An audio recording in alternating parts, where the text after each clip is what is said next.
on what we have seen before. 133 polling stations around Britain have been asked to duplicate their ballot. They did.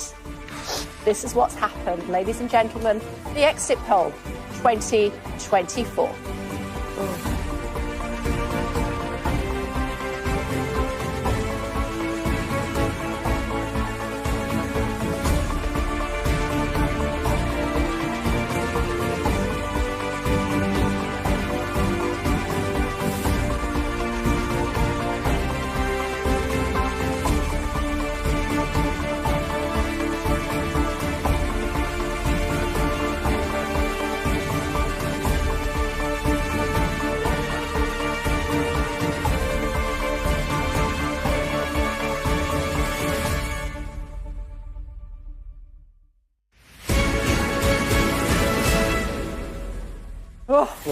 Oh my God.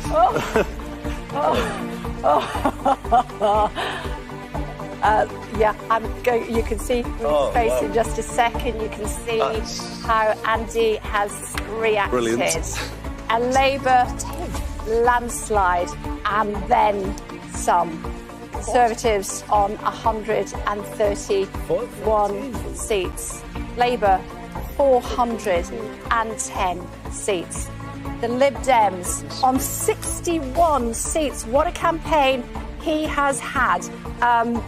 Ed Davey, as I was saying to the team just yesterday, his midlife crisis coinciding with his election campaign, and it looks like he's potentially secured 61 seats for his party. As far as the SNP is concerned, I don't know how you describe it in Scotland, but we'd say in Lancashire, it looks as though they've been absolutely battered. And look at the numbers for Reform, potentially up to 13 seats. That's where some of the Conservative votes from last time will have gone. Beth Rigby, I was giving you a moment.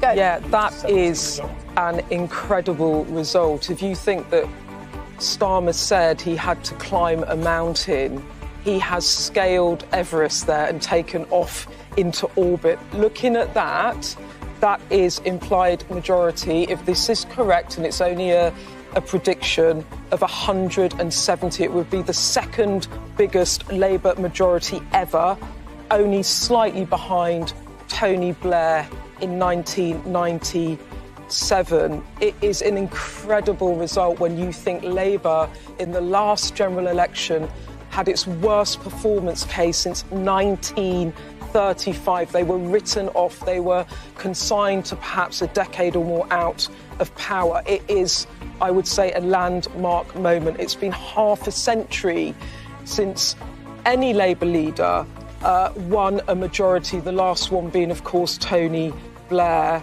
There's a whole generation of people who won't be able to remember a Labour government, and that is a consequential win because Keir Starmer wanted a decade of renewal. He might have it. OK. For the Tories, just to say, that's the worst performance ever. That is worse than Balfour in the Liberal landslide in 1906. Look at Reform. Look at Lib Dems. The subtext of this is not just the implosion of the Tories, but the rise of the other in this general election. Let's see the reaction when we said Labour 410, a majority predicted of 170s. The Conservatives properly getting a drubbing. Reform, as Beth was saying, potentially on 13 seats. This is how our experts reacted when they first saw the landslide. Oh my God.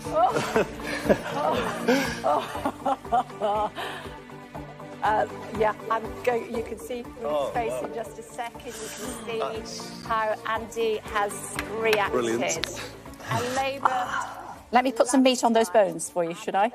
Because we're going to be talking about this throughout the night. The exit poll suggesting Jeremy Hunt will become the first Chancellor to lose his seat at a general election, a possible gain for the Lib Dems in Godalming and Ash.